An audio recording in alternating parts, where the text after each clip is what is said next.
మిత్రులారా, cockroach revolution, బొద్దింకల విప్లవం. విప్లవం ఏ రూపంలో వస్తుందో, ఎలా వస్తుందో ఎవరైనా సరే జ్యోతిష్యం చెప్పలేరండి. చెప్పలేరు. భూకంపం ఎప్పుడు వస్తుందో, ఎలా వస్తుందో, సునామీ ఎప్పుడు వస్తుందో, ఎలా వస్తుందో చెప్పే టెక్నాలజీ ఉంది కానీ విప్లవం ఏ రూపంలో వస్తుందో చెప్పడం ఈ దేశంలో బొద్దింకల రూపంలో వచ్చింది. ఆ సేతు హిమాచలం నేల బద్దలవుతుందండి భూకంపంతో. ఎక్కడ పడితే అక్కడ cockroaches. CJI, chief justice of India, ఈ దేశంలో ఉన్నటువంటి నిరుద్యోగ యువతను పట్టుకొని వీళ్ళందరూ కాక్రోచెస్, బొద్దింకలు, పారాసైట్స్, పరాన్నజీవులు అని ఏమైతే అన్నాడో ఆ తర్వాత ఆయన సమర్థించుకున్నప్పటికీ కూడా నేను అందరినీ అనలేదు, కొందరిని అన్నాను అని చెప్పేసి సమర్థించుకున్నప్పటికీ కూడా ఎక్కడ తగలాలో అక్కడ తగిలింది, ఎక్కడ రగలాలో అక్కడ రగిలింది, ఎక్కడ అగ్ని పర్వతం బద్దలవ్వాలో అక్కడ బద్దలైందండి. నీట్ ఎగ్జామ్ జరిగింది. నీట్ ఎగ్జామ్లో అవినీతి జరిగింది, పేపర్ లీక్ అయింది. మళ్ళీ మాటిమాటికి 22 లక్షల మంది రాశారు.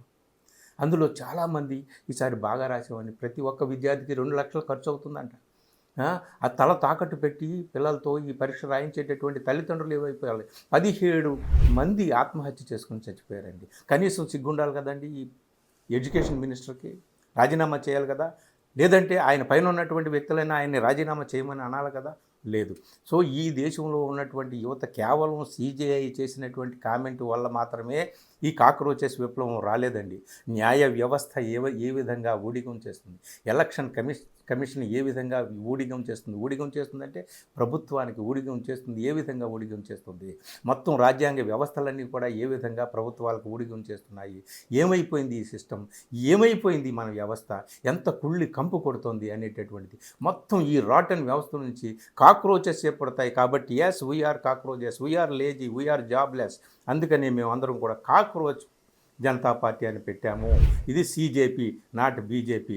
కోర్స్ ఈ పార్టీ పెట్టిన వాళ్ళు రేపొద్దున ఇంకో దాంట్లో వెళ్ళిపోవచ్చు, కానీ ఈ విప్లవం మనకు తెలియజేస్తుంది ఏమిటంటే ఈ దేశంలో ఉన్నటువంటి యువతీ యువకులు ఈ దేశంలో జరుగుతున్నటువంటి పరిస్థితులన్నీ గమనిస్తున్నారు. ఎలక్షన్ కమిషన్ గమనిస్తున్నారు, ఓటు చోరీని గమనిస్తున్నారు, న్యాయ వ్యవస్థని గమనిస్తున్నారు, ఆర్థిక సంక్షోభాన్ని గమనిస్తున్నారు, ఈ రాజ్యాన్ని గమనిస్తున్నారు. వీళ్ళు గమనిస్తున్నారు అంటే వీళ్ళు కాన్షియస్లో ఉన్నట్టు. వీళ్ళు కాన్షియస్లో ఉన్నారంటే ఇవాళ కాక్రోచ్ విప్లవం వచ్చినట్టు రేపొద్దున మరొక విప్లవం వస్తుంది.